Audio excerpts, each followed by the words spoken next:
Hi guys, Nicholas here at Online Calisthenics, and today we're going to talk about three types of dynamic push-ups. This will be great to take your push-up game to the next level. These are intermediate variation of the push-ups, and you can do it anywhere, anytime to spice up your routine and make progress. The first thing we're going to talk about is the explosive tuck push-ups. I'm going to play it for you, and then we're going to pause it and comment on it.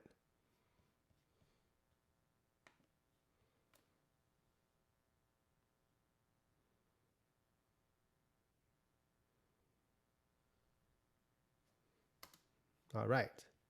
So let's rewind this and talk about some details. So in this push-up variation, you just start as a normal push-up, and you're going to initiate a little bit more of a um, pushing strength through your core and your legs. So when you press up, make sure that you actually tuck your pelvis in and press in your legs, not only in your chest and upper body, but also the rest of it. So the midsection and lower section of the body needs to be very activated. You're going to bring your feet back towards your hips, and then bring your hands down towards your feet. So you're going to compress yourself and then extend back again on every single jump. So that's going to create, not only you're going to go up and down, but you're also going to go tuck your body in and out. So it's really working 4 dimensions, and it's very efficient into building explosive strength. Really important is at the top, really make sure that you really tuck your pelvis in. So your hips in, your rib cage in, and action your core as much as you can so it propels you in the air.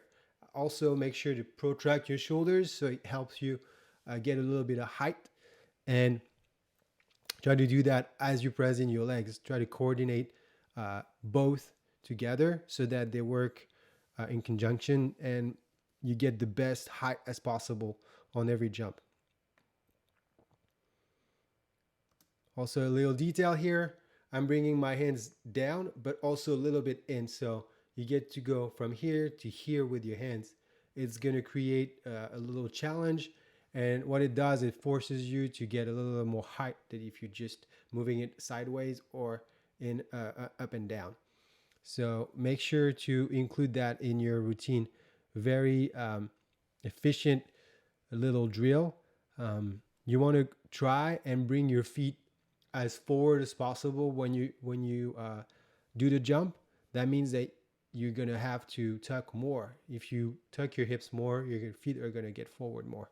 So practice this, and the extension needs to be full as well. So really push in your back when you extend, and do it again.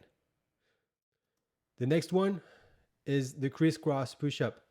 Um, it's a similar dynamic push-up where you're going to have to jump in the air, and it's a little more tricky here. You're going to have to cross your hand at the landing. So you want to jump up, cross, and land. So what I recommend is that you try to cross your hands both ways. I mean, one way every other time. So switch basically. If you get your right hand over the left one, try to get the opposite one on the second rep, and vice versa. For your legs, there's two options. You can straddle it at the landing, or getting straight. I personally like the challenge of having them together at the landing, so it makes you imbalanced and it forces your core to work a little more. But if you're just starting, you can just put it straddle at the uh, landing of the jump. That's going to help you stabilize a little more the movement, since your arms are going to be a little more imbalanced, if you will. So let's play it. So you cross and land, cross, land. And same thing, you want to really press in the core at the origin of the jump. So from here, I'm going to replay it slightly. Here, I'm really pressing already in my core. At the bottom, I'm already contracting, so that is going to propel me. I'm continuously engaging the core as I press the floor, and it gives me that little edge that helps me get off the floor eventually. And as soon as you release the hand, cross, press again, down. Let's play it again. There you go. Let me rewind it and I'll play it one more time because this one was short. Here. Open, cross, and so forth. So I hope this was clear. Now move on to the last push-up that I wanted to show you again today. It's a sidewalk or a side step push-up. And this is basically a more, it's a slower variation of a push-up, but it's great for coordination and it's gonna help you crisscross your limbs basically. So use that one in the beginning if you can't do the crisscross completely yet, and then work your way up.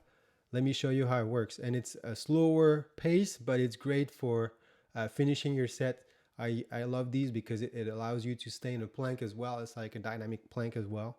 So highly recommend it to work your coordination and core once you're finished with your sets.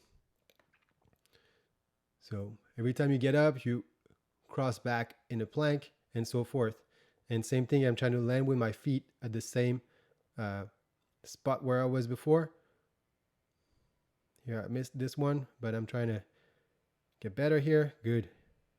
And you can double the steps or one step at a time. It's up to you. The 2-step is a good endurance challenge, and you'll see that it's going to bring you great progress once you start practicing it. Sorry. So let me replay that here, just so you can see it properly. Crisscross, and then push up. Cross, double cross, push up, single one, and then push up. And then work on your breathing as well, big time. So every time you're gonna have to do a push up, you really want to focus on that breathing. So it's gonna, if you do 10 or 20 reps at a time, you'll see that your breath is gonna be a challenge at the end of the set. So make sure that you exhale properly on every push. As a reminder, you want to exhale twice as long as you inhale. That's really going to help on the long sets. And apply that consistently to your sets. That really helps that really helps building longer sets. Sorry. So focusing on your breath and exhaling capacity is going to be very useful. So practice these. Start with this last variation. If you can do the ones that are super dynamic and the jump ones, these ones are a little easier, and that's why I like to do them at the end of my sets. But for those of you guys who are not there yet, start with this and build up from it, and you can use those to make progress, and then try to full dynamic crisscross that we talked about a little bit before. So thanks for watching, guys. There's a lot of information on the website at onlinecalisthenics.com. I'll drop a bunch of ebooks for free here in the comment section, so feel free to download it and use it to get started on your training. There's a bunch of cool resources that teach you how to build a workout, what's a good meal plan for the day, debunking myth and getting started with calisthenics. All of these resources are completely free, and they will be a great tool to get you started and make great progress over time. Thank you, guys. Thanks for watching. Please drop any question you have in the comments. Click the subscribe button. Click the like button. It really helps. And I will see you next week with a new video. Take care, guys.